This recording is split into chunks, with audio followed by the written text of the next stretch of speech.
let's start out with some immigration law in the schmooze. Why not, right?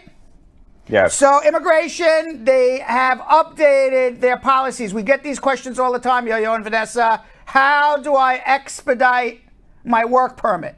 And prior to June 9th today, the answer was, well, you have to show some humanitarian reason. And everyone's like, well, what's the humanitarian reason? We as lawyers know certain things that work and certain things that don't work. But the reality is immigration left it extraordinarily vague. Now they have made it very specific because people who have an application pending for their work permit are always calling the show and saying, how do I expedite it? What am I supposed to do? Well, immigration now has come out with a policy. If you are going to lose your job, that is the reason to expedite your case. So, if you have a pending application for your work permit and you are about to lose your job because you can't get it extended or you can't get your work permission, what you do is you get a letter from your boss. We are going to fire this man. We are going to fire this lady. And that is a reason now, under immigration policy, it is written down, severe financial loss. And that is a reason now to apply for an expedited work permit. Because people always say, you know, it's 8 months, 9 months, 10 months. When am I going to get it? Now, what will not work, and they have written this down as well in their policy manual, is I'm looking for a job and I can't find one without a work permit. That will not work. So you looking for a job and can't find one without a work permit will not be a reason to expedite. You having a job and about to lose it is a reason now to expedite your case. Of course, they continue to use the humanitarian policies as well. So if you have some humanitarian reason, and the humanitarian reason is generally you either have a huge medical bills that you have to pay, or you are the sole provider for a family and they're relying on you. Those are usually your humanitarian reasons. Okay? That doesn't mean they accept them all the time and you have to document it, but those are generally your good humanitarian reasons. I've heard of others, but those are the general good ones. But now they've added another one. I'm going to lose my job. That will expedite your work permit. In your experience with these types of cases, what do you think will be some objections that may come up while processing? In other words, if you write a letter, says, I would like to expedite my work permit, I'm going to lose my job, denied. Get the letter from your employer because the rule states severe financial loss to a company. So, if the employer writes a letter, we are going to have a problem if we lose this employee, he's going to be fired or she will be fired, that is the letter you need to submit to immigration to expedite your work permit. If you're going to write a letter, I'm going to lose my job, they may believe you, they may not. So always get the letter from the employer. That would be the most surefire way. And it doesn't have to be a long letter. Let's say, Vanessa, you're applying for your work permit and you would come to me, your boss. I would write a letter, Dear Sir or Madam, please provide Nesquik with an expedited work permit because I will not allow her to work on our show any longer and she will be fired because she does not have permission to work in the United States of America. And that will be a severe financial loss to Bradshaw Live because people love Vanessa. That's one sentence letter. And then that would expedite, then I would hand that to you and you would get your expedited work permit. That is now a new policy by immigration. The other policy, work permit policy, by the way, that they added is when you're filing for your adjustment now, you file for your adjustment status, you get married, instead of getting a 1-year work permit, they're going to be issuing 2-year work permits. So people who are filing for adjustment of status for their green cards through marriage moving forward are now going to get 2-year work permits, not 1 year. So you won't have to worry about going back to try to renew your work permit for the second year. And probably the reason for that is that they probably recognize now that adjustment applications are going to take over a year anyways.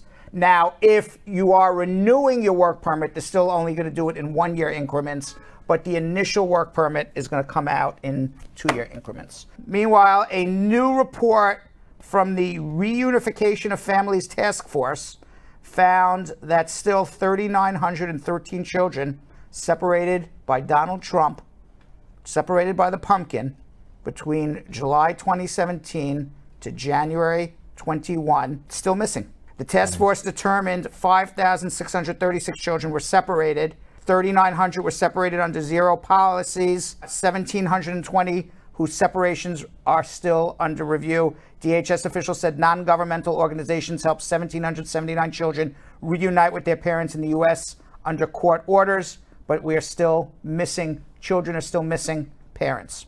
3,913, that's unbelievable. Meanwhile, the report detailed errors in record keeping under the Trump administration, including incorrect dates and names. The task force found that some children had been matched even to wrong adults. So when the children got separated from the parents, they didn't even write down the real names of the parents, the correct names. Wow. Can you imagine how negligent that is?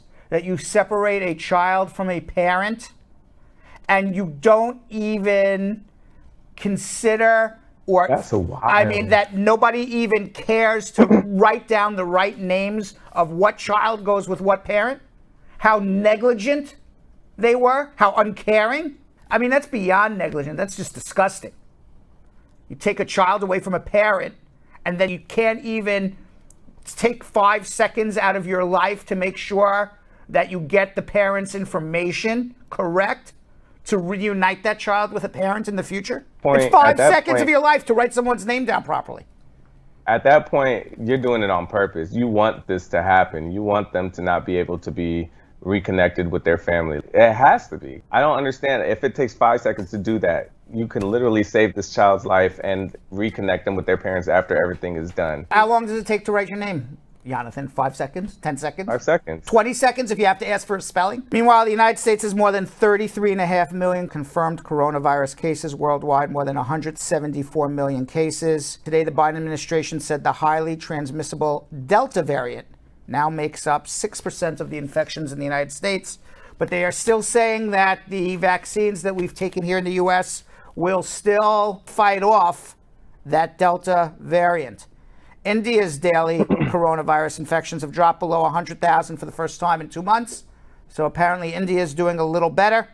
Now, it's been reported late in the afternoon here that the Biden administration is going to purchase 500 million doses of the Pfizer vaccine and give it away to third world countries or other countries that can't afford the vaccine over the next 12 months. Now, this is a big step toward making the United States a major global vaccine supplier, and comes as Biden is leaving for Europe. The administration has already said that Biden's going to press other rich democracies to share the doses, including at the G7 on June 11th to June 13th. Now, it's come out that of all of, there's also the Chinese vaccine and a Russian vaccine, but apparently, based on news reports, those vaccines are not doing as well against protecting people as the American ones, the Pfizer, the Moderna, and the Johnson & Johnson. So right now, most of the world is requesting those over the Chinese and the Russian ones. Let's get right into hump day, right? So in Philadelphia today, guys, this year's Philadelphia Naked Bike Ride, scheduled to return August 28th. Who's going to be there? Not Vanessa? me. Vanessa, you going to ride naked through Philadelphia? I don't know. That sounds like a job for Yo-Yo. Now, let me tell you a little bit about this Philadelphia Naked Bike Ride, and you'll decide who's going to go. We need a volunteer, okay? I myself would volunteer to do it, but since I've had a bunch of knee surgeries, my doctors told me I can't ride a bicycle anymore. That's way too many Wink, people for wink, me. wink, wink. So that leaves it, unfortunately, because of my disability, that leaves it up to one of you two. So let me tell you what's involved. This year's participants are going to ditch their clothes, and they're going to ride as long as they follow the mask guidelines, which was put in place before the city this week lifted most of its coronavirus restrictions. Organizers says they haven't met since the city updated its guidance, so for now, they're going to stick with the mask.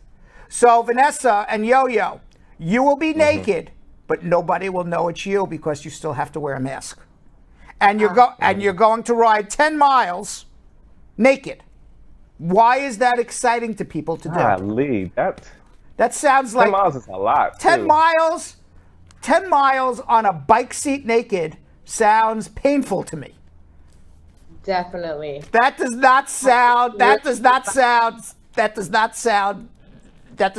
freeing or sexy or whatever you want to call it when you want to ride a bike naked. That just sounds like ouch.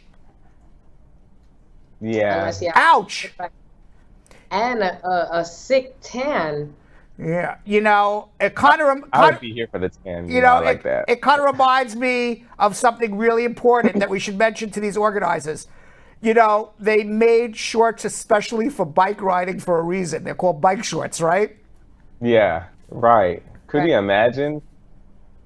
It's probably some extra padding. Oh my goodness, look at the picture. What? It's their butts all out. That just sounds, Crazy. you know what? And then you got the sweat dripping down your naked body on a bicycle. And it's blinding your skin. All right. I'm good. I was about to say, okay, I'll do it. But then after I think about it, there's no way in heck I'm going to do this. Yeah. Now, the Naked Ride was launched to promote body positivity, advocate for the safety of cyclists, and protest dependence on fossil fuels. If anybody from Brad Squad is participating in the Philly Naked Bike Ride, let us know. Send us pictures and a video. But from the neck up. We would love to see that. But from the neck up. Right. Meanwhile, Tinder, ever embarrassingly, on Tinder, for those who are on Tinder. I want to hear. All right. Have you ever come across a colleague or an ex on Tinder and think to yourself, did that really just happen? An ex? Or a colleague you work with. You're like, Not oh a colleague, but my my God, they work at Smart Bernstein. Why are they on Tinder? Not a colleague, but my ex for sure. Really? I did. So what's the new feature? Well, this There's a week, new feature? yeah. Well, this week, I once had an ex when I was on Tinder call me up and said, I saw you're on Tinder. I heard you're on Tinder again. I go, well, then obviously you're on Tinder too. No, my friend saw you. I'm like, yeah, right. You know, it's like, Wow. well, let's see. That's the closest I've ever come to that situation. Okay. All right. Well, this week, the Tinder dating app is now fixing this problem. Tinder is introducing the block your contacts feature, and it's going to allow users to block all the contacts in your phone. So Bernadette Morgan, the company's group product manager for trust and safety, said, we may not be able to save you from the awkward run-ins at the coffee shop, but we are giving you more control over your experience on Tinder. We're rolling out block the contacts. So in profile settings, Tinder users can input the contacts they want to avoid. Oh, you don't have to even block all of them. You can put in the ones you want. And this feature is launching just in time. This is uncuffing season. This is uncuffing season. This is uncuffing season. Hot girl and hot boy summer. This is hot girl, hot boy summer. And then when does cuffing start? Around Thanksgiving? Fall. Yes. But I remember you said late October, Halloween, Halloween party. I remember having this discussion with Jonathan, and it was around Halloween. He said, no, I'm still uncuffing. Jonathan's cuffing season doesn't stop until after Thanksgiving. Mid-November. Yeah, Jonathan says he starts cuffing season right with the pre-Christmas sales after Thanksgiving. He knows that's when he needs to start. There's a sale at the department store. It's uncuffing season. There you go. That's it. That's how he does it. So this is. I'm sorry. That's cuffing season. This is uncuffing season. This is uncuffing season. You're uncuffed. Uncuffed starts like spring. Really? Like right when spring starts. But what if you're in a real relationship with somebody? Don't you want to stay with them or no? Then cuffing and uncuffing doesn't matter. Doesn't relate to you. That doesn't. No. Makes sense Yeah, because you're literally you're always. Yes, if you're in a relationship, you should stay cuffed. Stay cuffed. Okay. So this is just single people. These we're are talking about. single people who kind of have like a friends with benefits type of thing for the winter. Yeah, That you kind of cuff with your friends. Yeah. And your colleagues.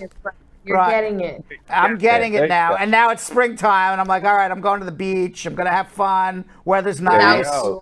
Who are you? Right? Who are you? What? Spring. What? How come you didn't answer the phone last night? Listen, I don't know. Why? I know you've heard. You don't bring sand to the beach.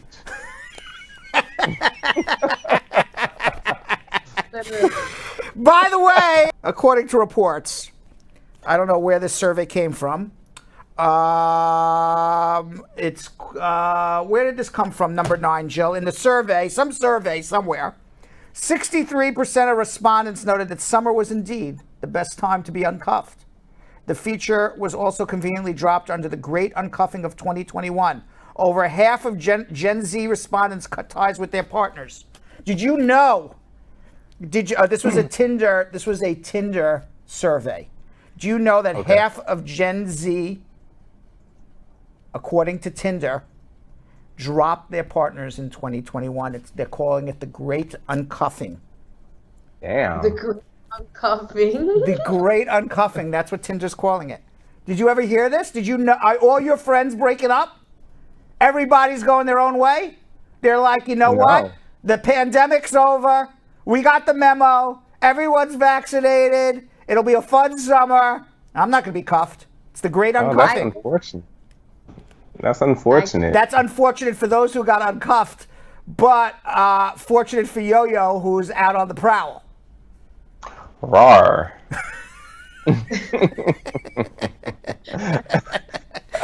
Now, let's see what else is happening here. All right. A woman who works for LELO, which sells a number of different sex toys, recently shared some of the strangest questions customers have ever asked. I wonder what kind of strange questions you would get doing customer service at a sex toy company. Stella, she is a member of the customer care team at LELO, opened up about the weird and wonderful questions she's asked every day, many of which are highlighted in LELO's new book, The Diary of a Sex Toy Tester. The book is available for free with every LELO purchase. Now, according to Stella, we've had unsuspecting husbands think our LELO Smart Wand massager is a blender, and even some tried to use them. What? How stupid can you be to take a vibrator and make it and think it's a blender? Come on. I'm confused. Come on. Some concerned customers fear they were going to become addicted to our products. They've had a lot of people call up, will I be addicted to this? Wow, that's a serious inquiry. They have that in their frequently asked questions. We've also had guys looking to buy a toy for their girlfriend, but unsure sizes and how to use them. So we had to, so they were asking whether there was a conversion chart between the size of their penis and our toys. What? Oh, wow. Quite an inquiry. Quite inquiries. All right. We could go on and on. Is there any other inquiry? I mean, let's go on. Now, Stella claims many of the most asked questions. All right, Stella asked, for me, the best one I've received was from a lady who wanted to know about our privacy policy. It seems that she had received our newsletter with the subject line, so you just had sex, right after having sex, and was convinced we were listening to her through our toys. Oh, Lord. All right. So, I mean, I don't want to say the girl's name, but the girl that starts with the A, if I say it, she'll be listening. But, sometimes I be thinking that she listens to some of my conversations, because out of nowhere, stuff will be popping up online or on my phone or, something. So you never know. You think Alexa's listening? She might be. I can't say. If you say it loud enough, she'll be listening. I always look at her. She's scary. That I want you to know Jeff Bezos wants to know what's going on in that apartment. If nobody can storm that apartment, at least he's going to hear what's going on in there, right? I feel like I'll be part of his entertainment while he's going up to space with his brother. All right, and finally, by the way, this customer service woman says, "I'm probably one of a few people who are happy to take their work home with them, and I get to spread the joy and share it with my boyfriend." All right, let's talk about Dr. Ruth. She's 90 years old. She's the renowned sex therapist, yes, author, media personality, Holocaust orphan. You know, she survived the Holocaust. And one time, she was also a sniper for the Haganah. Is it the Haganah? The Haganah, which was the army pre-state Israel in what is now Israel and Palestine. She was a sniper. So she turns 93, and she's been living in New York for more than 60 years. The story of her life has been turned into a one-woman play, Becoming Dr. Ruth. She's 4'7" and has lived in Washington Heights for almost her entire life.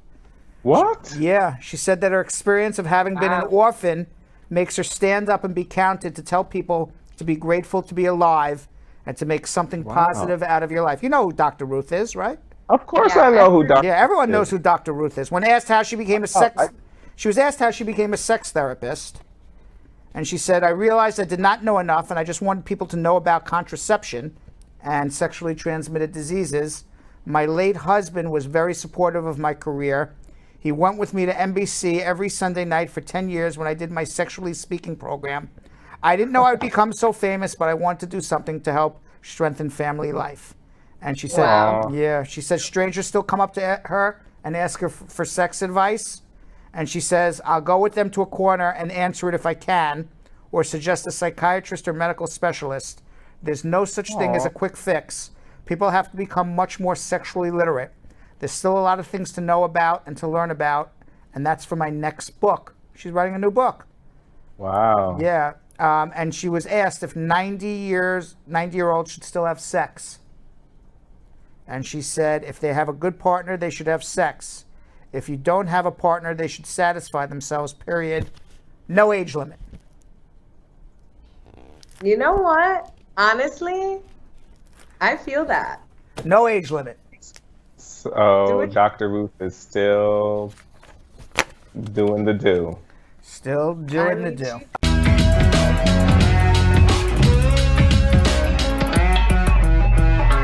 Thanks for watching. For more Bradshaw Live, like and subscribe to our YouTube channel.